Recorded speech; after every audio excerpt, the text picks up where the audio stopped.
Semana passada, a gente viu um videozinho aqui, quem esteve aqui no culto, onde pessoas eram entrevistadas na rua respondendo a seguinte questão: quem é Jesus para você? E aí as pessoas respondiam quem elas achavam que Jesus era para elas. E aí a gente viu diversos tipos de resposta, né? Pessoas que diziam: Jesus é um amigo meu, Jesus é um bom exemplo a ser seguido. Outras disseram, né? Teve uma que disse: é uma válvula de escape, as pessoas têm Jesus para se afastar dos seus problemas. Teve outras que disseram que era um meio que algumas pessoas encontraram de tirar dinheiro das outras pessoas. Enfim, foram diversas perguntas, diversas respostas a respeito de quem era Jesus para eles. O que a gente pôde observar é que muito poucos acertaram o alvo, né? Acertaram exatamente a resposta para a pergunta: quem de fato Jesus é? As pessoas passaram longe de quem é realmente Jesus. Eu gostaria de trazer hoje uma pergunta semelhante a ser respondida. Só que a pergunta de hoje é: o que é o Evangelho? O que é o Evangelho? Aparentemente uma pergunta simples, mas será que nós saberíamos responder biblicamente, de maneira precisa, o que é o Evangelho? Nós como cristãos, muitos hoje se dizem evangélicos, ou seja, pessoas que creem no Evangelho. São estimados no Brasil 42 milhões de pessoas que se consideram evangélicos. E será que pelo menos essas 42 milhões de pessoas acertariam a resposta a essa pergunta? O texto que eu vou expor aqui hoje vai nos ajudar a responder de forma bíblica o que é o Evangelho. 1 João, capítulo 3, dos versos de 4 a 7. Primeira Epístola de João, capítulo 3, dos versículos 4 até o 7.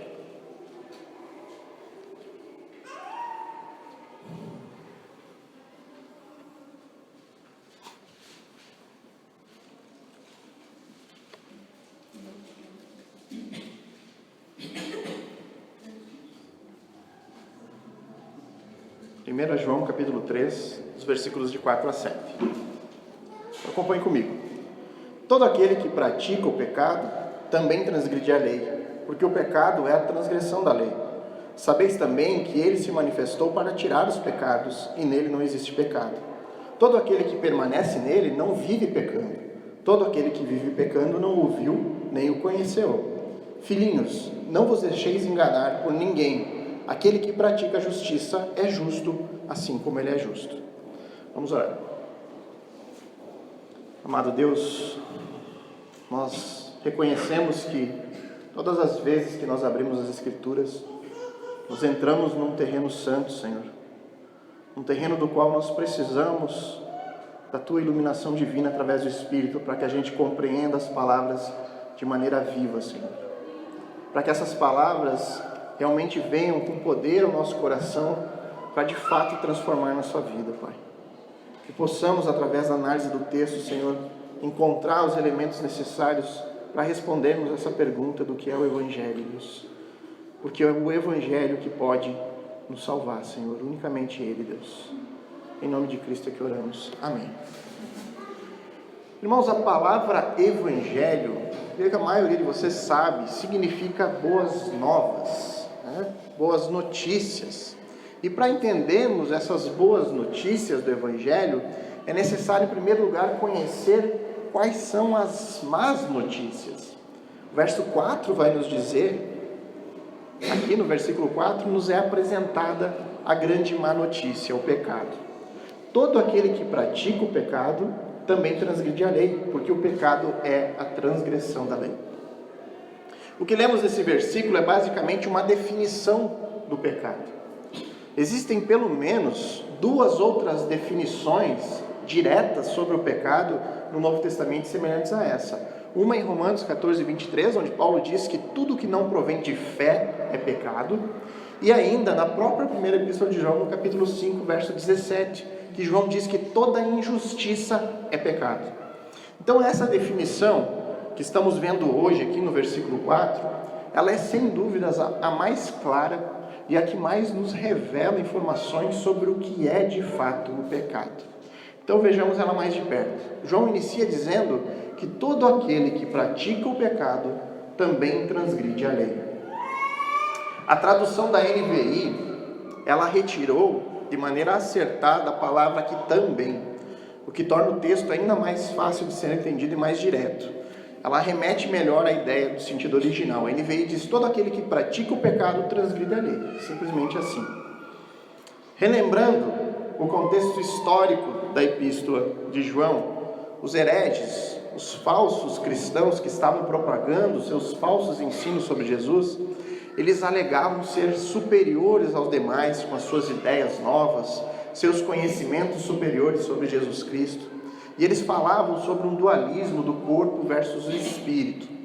Eles ensinavam que todo pecado cometido pelo corpo, ele não possuía nenhum problema, porque o corpo é mau. O que deveríamos nos preocupar era apenas com o nosso espírito. Então João, ele quebra de cara com essa suposta elite espiritual, usando a expressão aqui, todo aquele.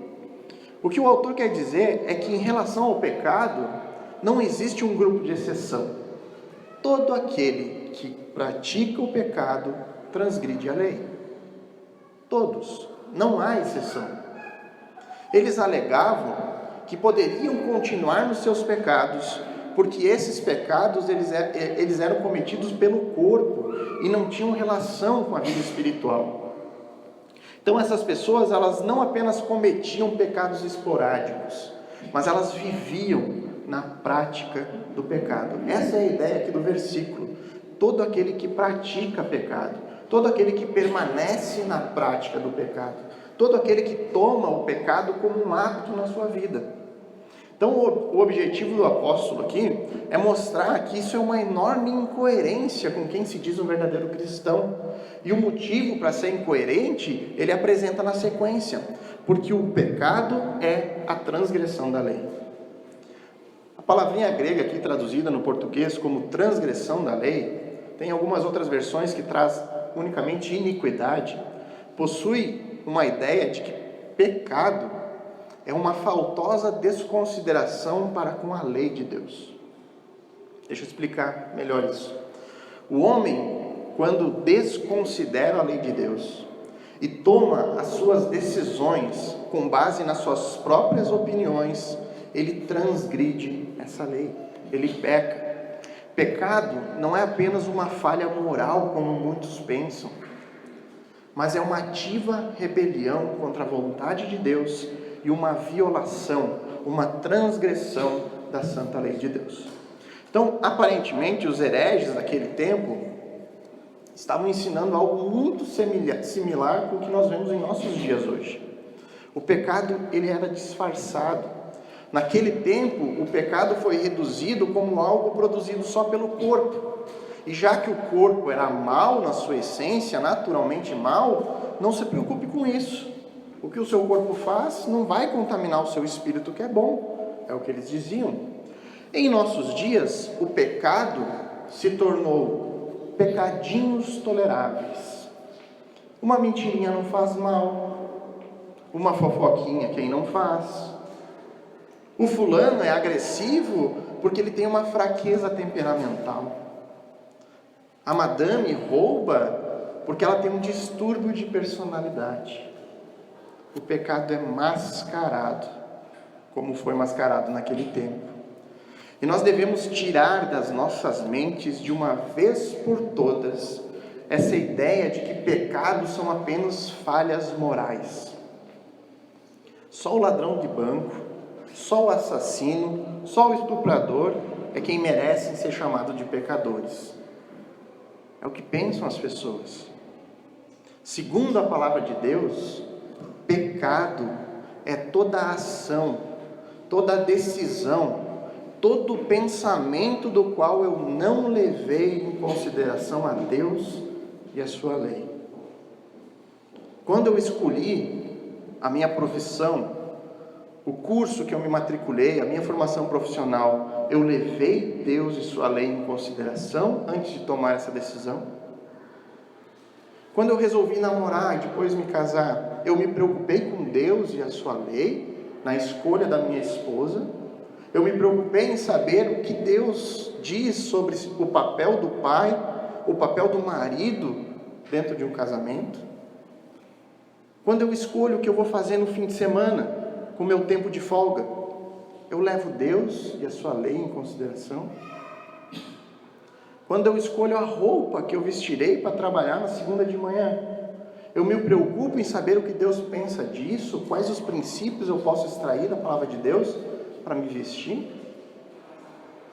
Quando eu decido que forma eu vou me alimentar, que alimentos eu vou comer, o que eu vou beber, eu levo Deus em consideração?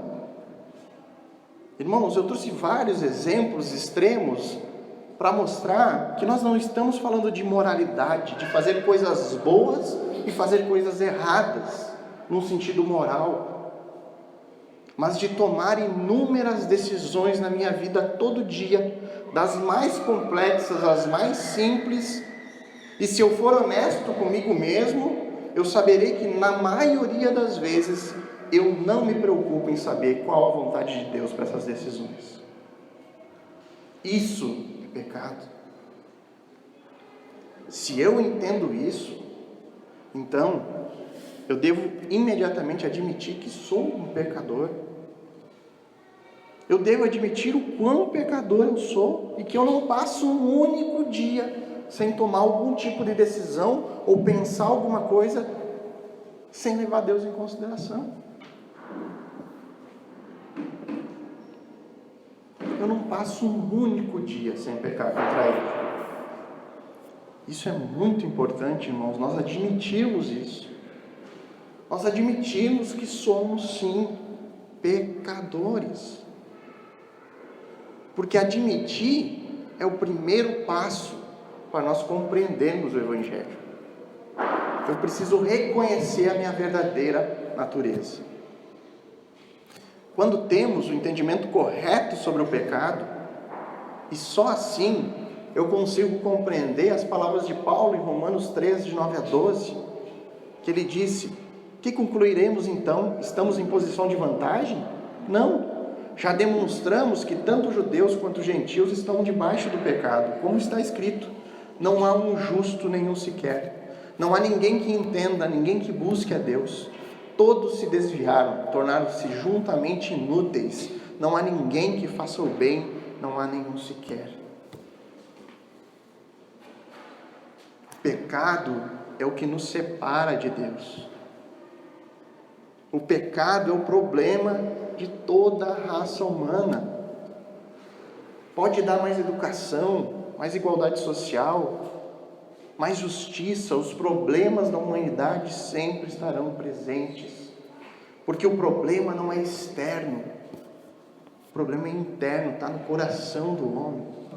E ele se chama pecado, a transgressão da lei de Deus. Vivermos as nossas vidas distantes daquele que é o único capaz de nos mostrar o caminho correto a seguir. Então, irmãos, com base nisso, nós sabemos que todos, sendo cristãos ou não, são pecadores. Não há um justo nenhum sequer, como diz Paulo. Mas existe algo que difere os cristãos verdadeiros dos demais. O verdadeiro cristão, ele não vive na prática do pecado. Sobre esse assunto, eu vou trabalhar de forma mais completa no terceiro ponto, onde vamos olhar de perto o versículo 6. Mas de imediato a gente pode tirar um princípio aqui desse versículo 4.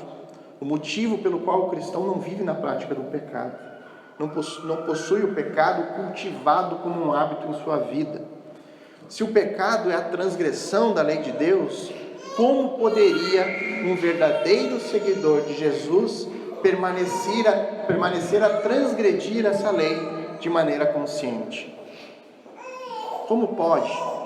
Se uma das marcas do verdadeiro cristão é o amor pela lei do Senhor, como o Salmo capítulo 1, verso 2 diz que o prazer do cristão está na lei do Senhor e nessa lei ele medita de dia e de noite. Um verdadeiro seguidor de Cristo, ele se importa com a vontade de Deus, ele possui prazer na palavra de Deus, ele não vive sem levá-la em conta, sem considerá-la, ele não consegue cultivar uma vida pecaminosa. Pelo contrário, ele luta constantemente para se purificar, para abandonar diariamente o pecado. Ele deseja saber qual que é a vontade de Deus para todas as questões da vida.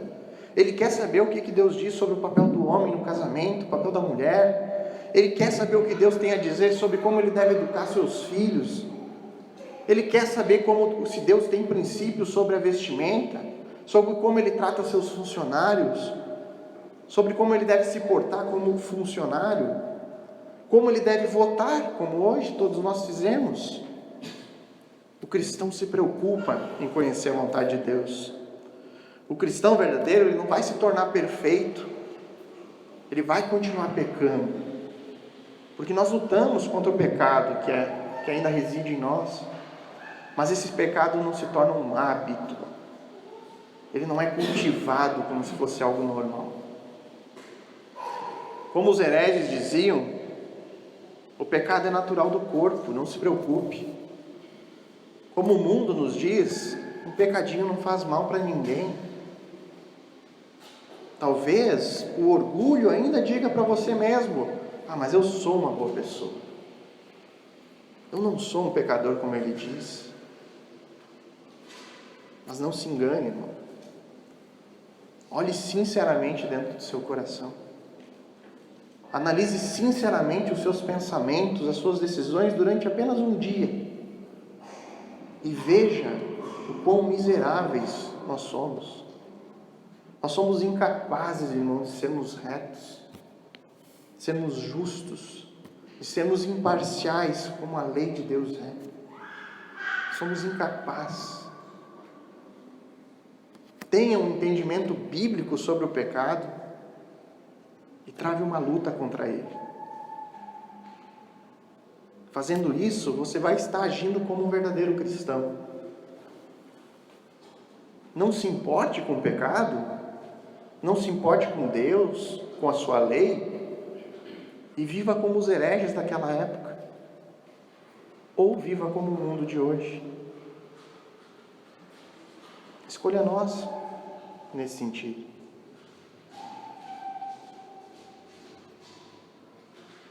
Então, para a gente responder essa pergunta, irmãos, o que é o Evangelho? Quais são as boas novas? Nós precisamos primeiro compreender quais são as más notícias, para aí sim reconhecer uma boa notícia quando ela chega. E ela chega no verso 5. Sabeis também que ele se manifestou para tirar os pecados, e nele não existe pecado. Então as notícias, elas são muito ruins. A maldição é grande. Nenhum ser humano que passou nessa terra, ou que está vivo, ou que ainda vai nascer, pode escapar dessa terrível herança do pecado. Todos já nascem rebeldes contra Deus. Ninguém jamais compreenderá verdadeiramente as boas notícias do Evangelho se não compreender primeiro as más notícias do pecado que nos separa de Deus. A má notícia é que todos somos pecadores.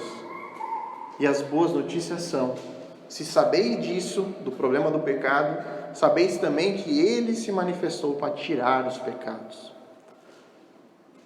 1 Pedro 2,24 diz que ele mesmo levou em seu corpo os nossos pecados sobre o madeiro, a fim de que morrêssemos para o pecado e vivêssemos para a justiça. Por suas feridas vocês foram curados. Se você reconhece os seus pecados e crê em Jesus como seu Salvador, então saiba que ele levou em uma cruz a punição que estava sobre você. Ele te substituiu naquela cruz. E hoje você pode morrer para os pecados e viver para a justiça, é o que ele diz. Pela morte de Cristo naquela cruz, você foi curado. Em Hebreus 9:28 ele diz: assim também Cristo foi oferecido em sacrifício uma única vez, para tirar os pecados de muitos. Cristo foi crucificado uma única vez. Sacrifício perfeito, suficiente. Não é preciso fazer mais nada. não é preciso ir de joelho daqui até algum santuário, não é preciso acender vela, nada do que você possa fazer é necessário, porque somente Cristo é quem pode tirar o pecado de muitos.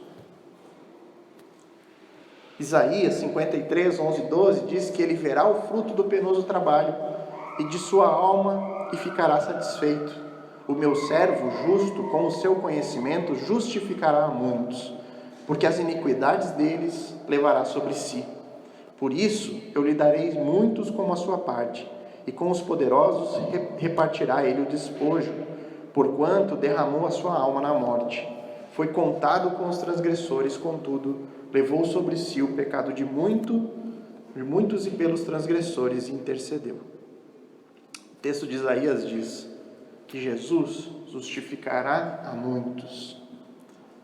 Diz ainda que Deus deu muitos como a sua parte. Ainda diz que Jesus levou sobre si o pecado de muitos e pelos transgressores intercedeu. A Bíblia não diz que Jesus morreu por todos, mas por muitos. É interessante que diz o texto que pelos transgressores Jesus intercedeu. Nós vimos que todos os homens, sem exceção, são transgressores. Então Jesus não intercedeu por todos? Há um outro texto interessante, Mateus 9,13, que Jesus mesmo diz: eu não vim para chamar justos, mas sim pecadores ao arrependimento. Jesus disse que ele não veio para aqueles que eram justos, e sim para os pecadores. E a pergunta que devemos fazer é: a Bíblia não diz em Romanos 3,10 que não há um justo e nenhum sequer? Como que Jesus pode afirmar que ele veio para os justos, se não há nenhum? A Bíblia afirma, irmãos, que não existe ninguém que não tenha transgredido a lei. Ninguém. Não há ninguém que não tenha transgredido a lei de Deus. Não há nenhum inocente. Todos somos culpados, todos somos pecadores. Entretanto, existem aqueles que não se acham pecadores. Foi isso que Jesus disse, que ele não veio para salvar aqueles que não acham que precisam de salvação. Ninguém vai ir para uma sessão de quimioterapia se não acha que tem câncer. Ninguém procura tomar remédio se não acha que está doente. Esse é o princípio. Só buscarão um Salvador aqueles que sabem que precisam ser salvos. Por isso, o ponto anterior é tão importante. Se nós não reconhecermos o nosso pecado, a nossa incapacidade, nós nunca veremos Jesus com os olhos da fé. Ele nunca brilhará para nós como o nosso bem mais precioso, se você não acha que precisa dele. O verdadeiro Evangelho, irmãos, é a boa notícia de que Deus salva os pecadores, aqueles que sabem que são pecadores. O homem é por natureza pecador e separado de Deus, sem qualquer esperança de reparar essa situação. Entretanto, Deus providenciou o meio de redenção para o homem na morte, no sepultamento e na ressurreição de Jesus Cristo. É isso e apenas isso. Não aceite nada além disso. Não aceite um evangelho que diz que Jesus veio para te dar vida de luxo e riqueza. Não aceite um evangelho que diz que você tem que fazer alguma coisa para merecer. Não aceite nada que não esteja de acordo com a palavra de Deus e com a simplicidade do verdadeiro evangelho. Irmãos, quero chamar a sua atenção agora neste momento. Preste bastante atenção nisso. Você pode dormir o resto da pregação, pode ficar pensando nas coisas que você tem para fazer amanhã, semana que inicia, mas fixe o seu pensamento aqui.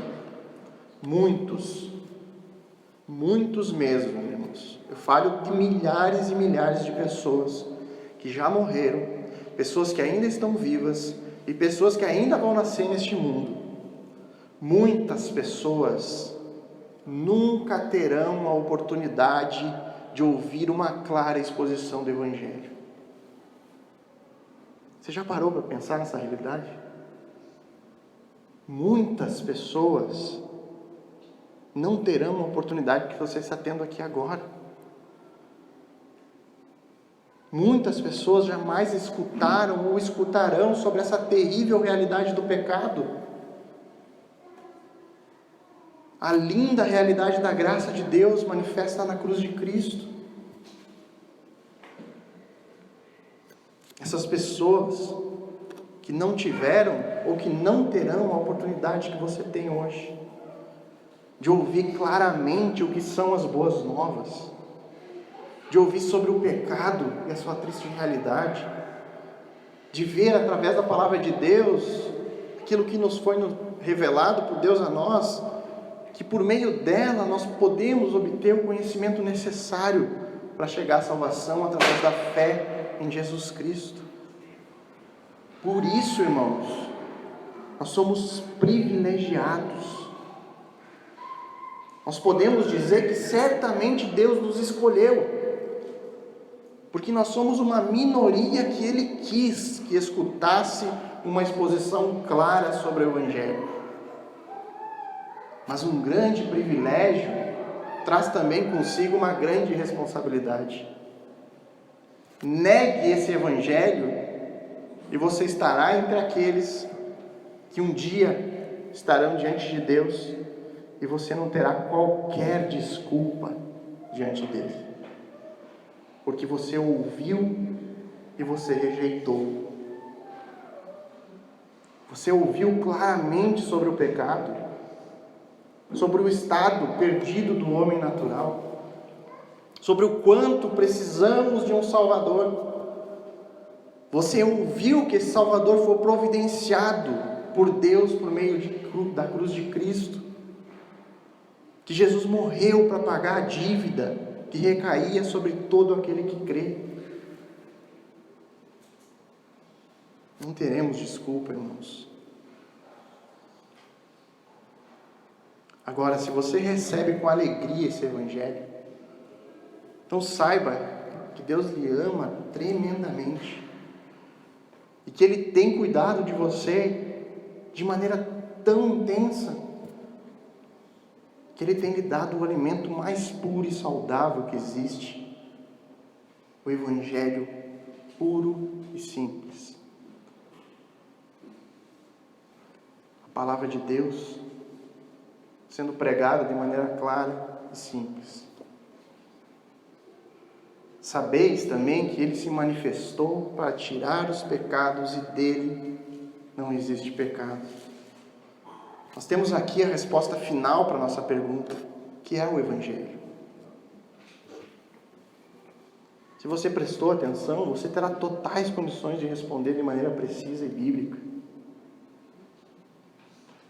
Se você crê nesse Evangelho, você também pode dizer para todos que você é um evangélico. Por pior que isso possa soar nos nossos ouvidos hoje em dia. E sabe por que nós temos vergonha muitas vezes de dizer que nós somos evangélicos? Porque abraçar um evangelho envolve muito mais do que apenas dizer que você é evangélico. Envolve um novo nascimento. Quando o evangelho opera com poder no coração humano, ele gera uma reação, uma consequência. O problema com os evangélicos, o motivo pelo qual muitos possuem vergonha de dizer que são evangélicos, pode ter origem no fato de que pessoas afirmam ser cristãs, mas as suas vidas continuam as mesmas. Ou em alguns casos, até piores do que antes. Não há sinais de mudança, não há evidências de um coração transformado, não há semelhanças com aquele que eles dizem que seguem. Jesus, que foi um símbolo de amor, de justiça e de retidão. No verso 6, nos diz que todo aquele que permanece nele não vive pecando. Todo aquele que vive pecando não o viu nem o conheceu. Essa é a consequência de quando o verdadeiro evangelho alcança o coração humano.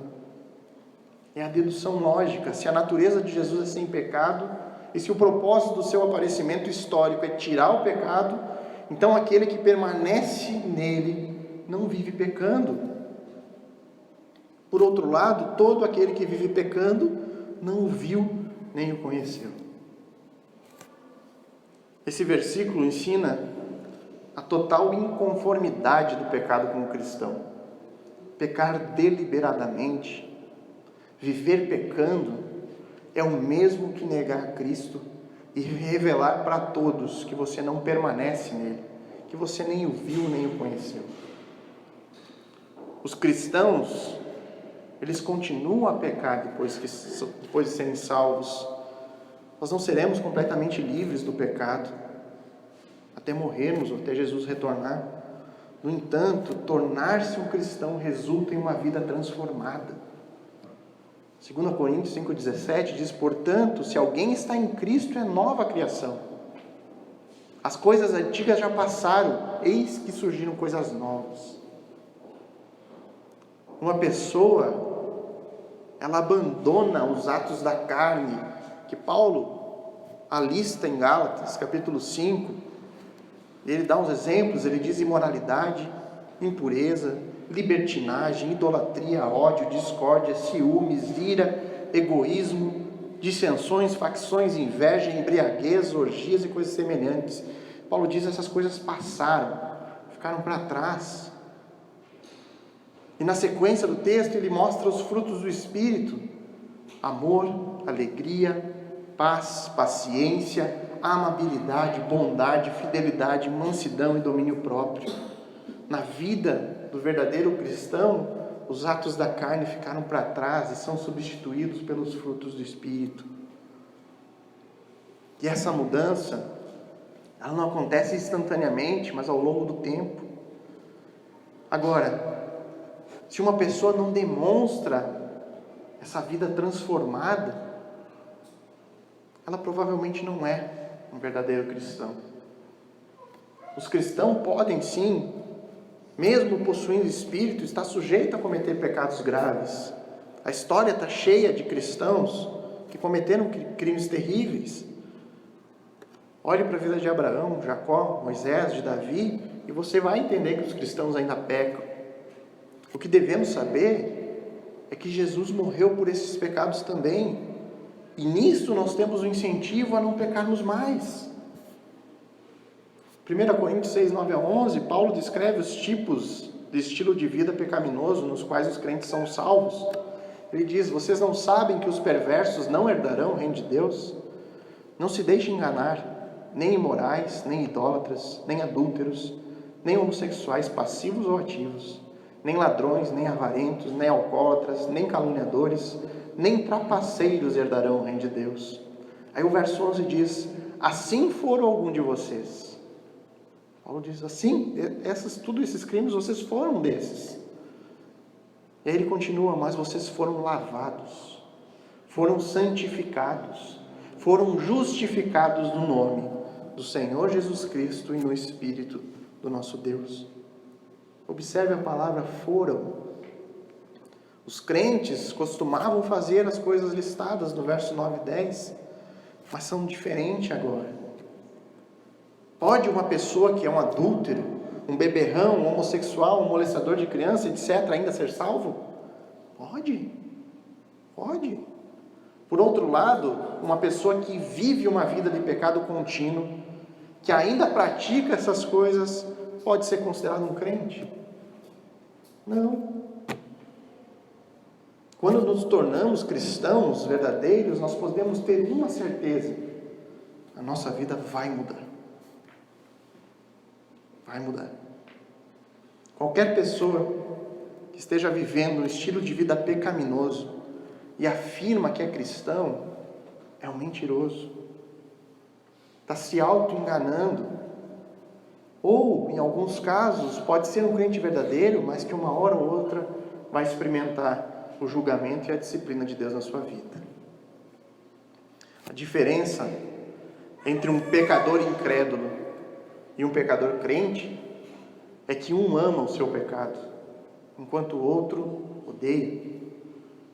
O crente que tropeça na sua caminhada com o Senhor, ele se arrepende, ele confessa, ele deseja nunca mais fazer aquilo e busca com o poder e a graça de Deus evitar cair de novo.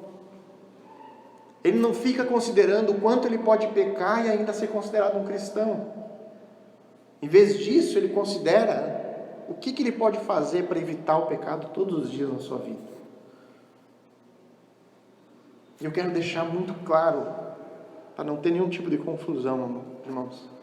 Não é o nosso amor por Deus e pela sua lei que comoveu Deus a nos dar o Evangelho. Para sermos salvos, por sermos salvos, é que nós passamos a amar a Deus. Nós amamos porque Ele nos amou primeiro. É que João vai dizer mais à frente no capítulo 4, verso 19. A nossa obediência, o nosso abandono do pecado é fruto do Espírito Santo de Deus, nos ensinando, nos consolando, nos guiando. A nossa obediência não é o motivo pelo qual recebemos o Espírito Santo, porque eu sou obediente, então Deus me deu o seu Espírito. Não. Se você estudar atentamente as Escrituras, nós vamos entender que as boas obras, o bom testemunho, a batalha que nós fazemos pela fé, a nossa obediência nunca são as causas de obter a graça de Deus, e sim as consequências. Nós devemos sempre lembrar de duas verdades fundamentais: salvação é pela graça, nunca é por merecimento. Romanos 11,6 diz que se é pela graça, já não é pelas obras. Do contrário, a graça já não é graça. Efésios 2:8-9, mesmo Paulo diz: porque pela graça sois salvos, mediante a fé. Isso não vem de vós, é dom de Deus, não de obras, para que ninguém se glorie. A segunda verdade é que a salvação é por Cristo, nunca pelo homem. João 3:35-36 diz que o Pai ama o Filho e entregou tudo em suas mãos. Quem crê no Filho tem a vida eterna. Quem rejeita o Filho não verá a vida, mas a ira de Deus permanece sobre eles. Romanos 5:6-8 diz que: mas Deus demonstra o seu amor por nós. Cristo morreu em nosso favor quando ainda éramos pecadores.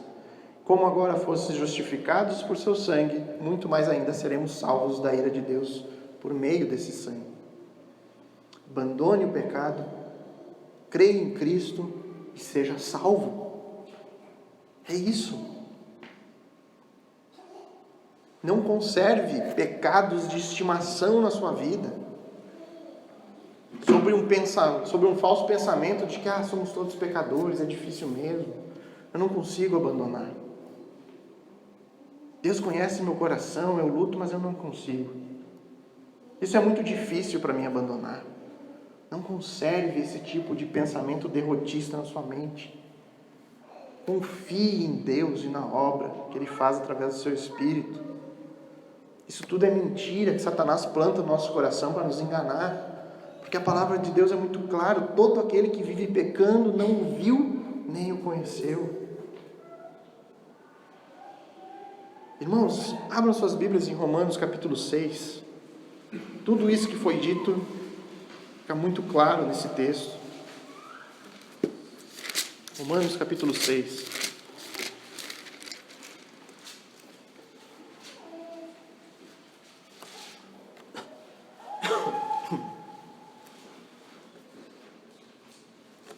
Romanos capítulo 6.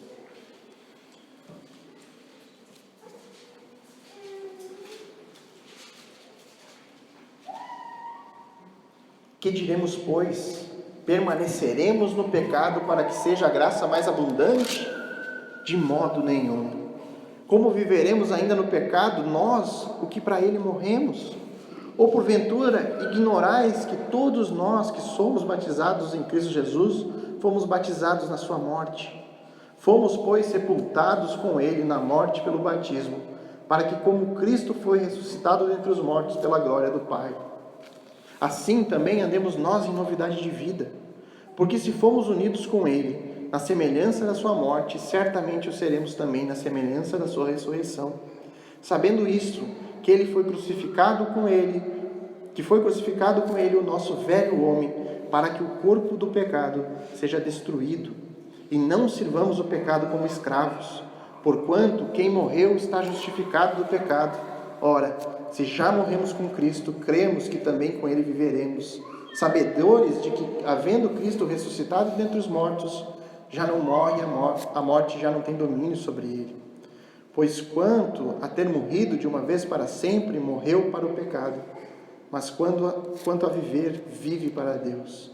Assim também vós considerai-vos mortos para o pecado, mas vivos para Deus em Cristo Jesus.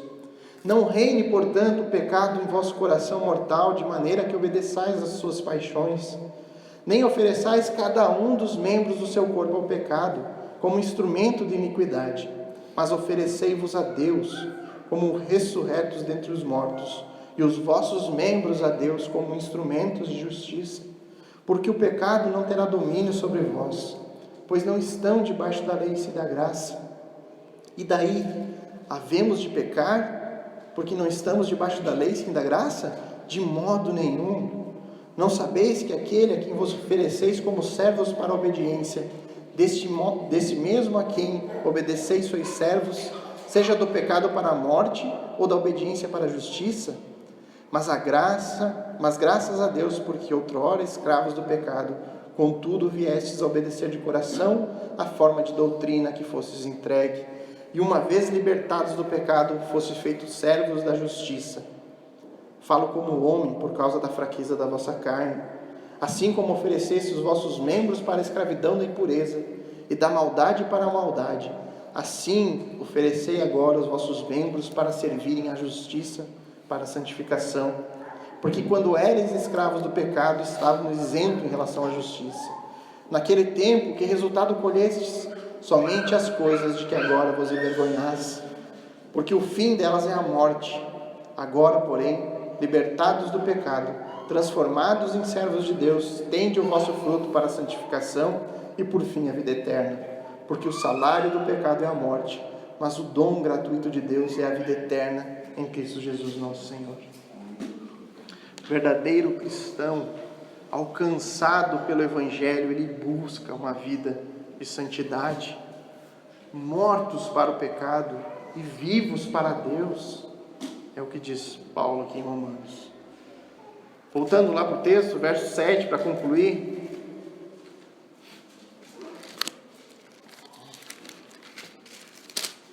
Filhinhos, não vos deixeis enganar por ninguém.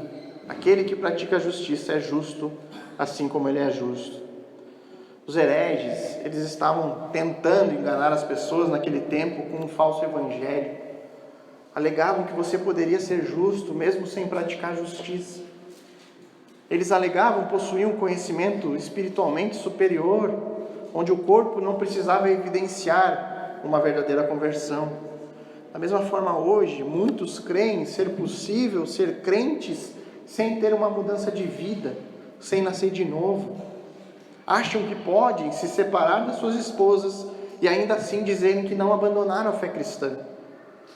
Acham que pode odiar os irmãos, recusar a igreja, não servir em nada para a obra de Cristo e ainda assim ser chamado de cristão. Deus diz através da sua palavra, através do texto bíblico, que o único indivíduo justo em si mesmo é aquele que é exatamente como Jesus, que é justo.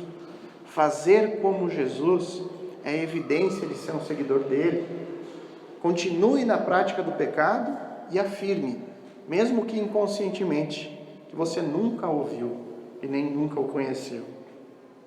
Meu desejo, irmãos, e oração aqui essa noite, é que você possa ter compreendido o que é o Evangelho. Quais são as boas novas que existem em Jesus Cristo? E que essa mensagem, ela venha com poder ao seu coração e te faça reconhecer a sua incapacidade e a sua necessidade de um Salvador, Jesus Cristo.